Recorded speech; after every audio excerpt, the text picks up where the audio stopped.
pona bo yeba nini eza koleka na kati ya mboka na biso, la République que moi j'appelle à démocratiser du Congo. Alors, démarrons notre mission rapidement ici.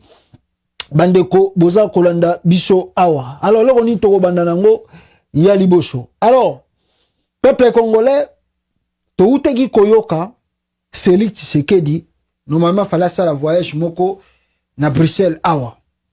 Fallait ya na Bruxelles pour à participer na mariage ya cousine na yemo kwa zobala kalamingite il paraît. Alors Chilombo azalaki invité d'honneur yepe akota à participer na kati ya mariage wana. Malheureusement ndenge na bisi bino na ba titre awa information na no ezali confirmé te ce qui a solo ako longwa na Congo po aya na mariage wana na Bruxelles. Alors côté mususu pe toyoka kike esengela ki na ye aya ko soigner malade na ye ya hernie oyo ba opéra ki e boye biango, il fallait qu'azonga sous na Bruxelles baya basala ye opération wana. Je sais pas si ako sala ba déplacement pour na yango ou bien ako sala déplacement te pour na yango, parce que boye bi ke Chilombo derrière à cause du trésor public abimi na mbongo l'état aye ko sala voyage na ye na Libanda. Or, vous savez que le voyage d'un président coûte plus ou moins dans le 2 millions de dollars. Prendre l'avion, entretien avion, soins, il y a pilote wana, délégation et accompagner, sécurité naie, hôtel à kolala, à manger du président, na ba prime de risque. Donc ça coûte plus ou moins 2 millions de dollars, ce qui le chef de l'État a le bien ça le déplacement na Libanda. Donc tu habité soit à Bruxelles. Mais en connaissant Chilombo, on peut dire que Bogomo nae bozala sans surprise que Félix va mettre ce pied à Bruxelles. Akotia ma colonie à Bruxelles, akoya ko tambola nae, parce que c'est dans son habitude. A mesana na ndingwana. De l'oro moko eza étonnant pas à Félix Tshisekedi abima Congo aya ko sala ko assister na mariage ya cousine na Bruxelles ezate. D'ailleurs tu vois que sécurité belge balobaki que nombre d'invités ba pesa ki bango la liste baleki ebele. Donc la Belgique service de sécurité balobi ke bakozala na possibilité te à ko encadrer ba foule wana, et surtout que le président de la République akozala na kati wana. Je sais pas s'ils vont diminuer le nombre des invités, mais lui aime ça. Chilombo aime se faire voir. C'est-à-dire bon mon akaye président donc il aime ça. Babetelake maboko bakumisaka ye ye azalaka na ye simple ye pena na bafeti tout azali na matanga tout po mikolo chukoleka soki papa ya pasteur na ye dalo, soki mama ya pasteur na ye dalo akufaki na Kinshasa, Félix Tshisekedi pa kine ko assister na funérailles akeko cha gerbe de fleurs. Vous voyez? Donc et puis na côté est à Congo, même si le gens meurt, lui ne participe pas, lui ne dit pas mot. Lui ne donne pas de compassion. Même Kabila bandeko comme ba lettre to bandeko condamné que esengeli yemo kwa lobaka pona kolakisa amour envers le peuple, mais Chilombo ata papier duplicateur à pamba pona kokomake.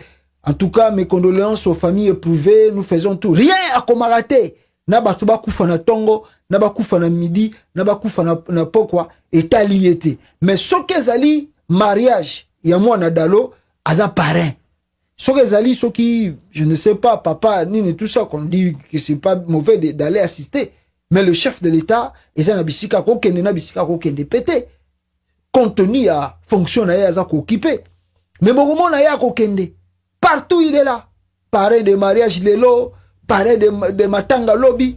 On ne comprend pas si le monsieur ici connaît un peu fonction, il y a chef de l'État, oyo, ba kabela kiye, ya ko kabela pa ya fait et kabela. Mawatro au peuple congolais, nous allons voir cela. Et ceux qui ba image pe bimé libiso, bon tout ça na batu na biso na Belgique, kutunga on a kozela ke ezala vraiment confirmé. Na ndé kozela ngo penda que non, information ngo ya mariage ezala confirmé. Ah! Nene ngana sala mama na mobilisation pa bande konanga ba combattre à Bruxelles, mais ngo sala grave. Na ngana senga bande ko combattre à Bruxelles penda do ba lingela Chilombo mama na boule rakata feti wana bo ba Belge ba osani oh ba be oza poto ba Belge ba osani Babelge ba salarié. Donc Chilombo va vivre maman l'événement. Donc ceux qui a koya na mariage en monde toza koyoka. Donc bande konanga Bruxelles bo préparer kaka.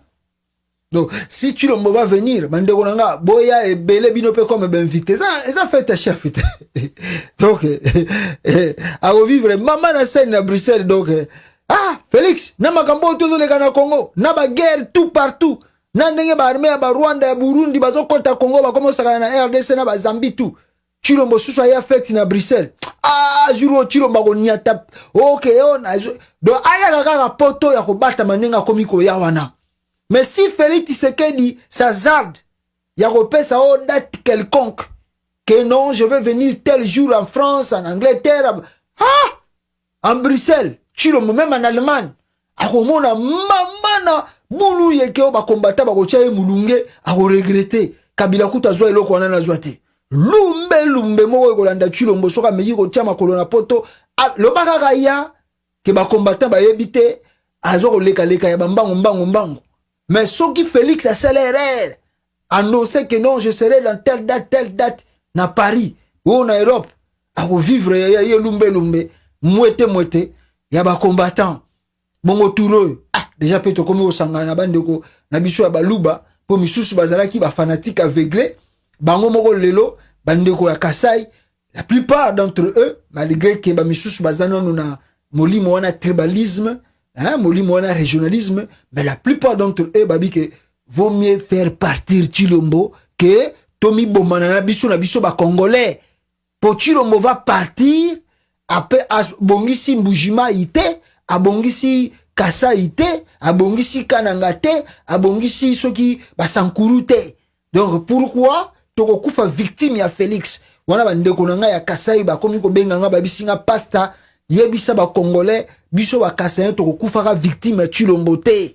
C'est un incompétent numéro 00 ezakaka aende ko sambwisa identité na biso ba Kasai pour rien. Na komba ba to Tshisekedi le bamba ki papa.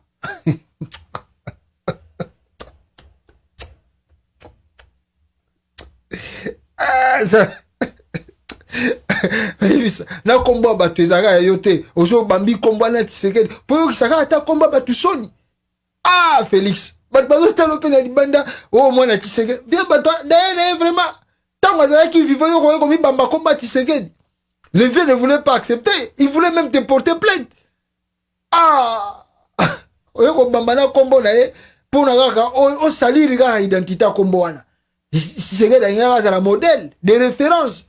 Mais yo Chilombo train de gozo noircir combat papa na yo. Batutu lelo kutu ba komi ko critiquer na Etienne Tshisekedi à cause ya buzoba na yo. Tika note na Félix Antoine Chilombo, batu ba lo barata kombo na yo Félix Antoine Chilombo. Oyo ko bakisa Tshisekedi kaka pokaka o salir na kombo batu. Mutakufa na ye. Ah ngaye.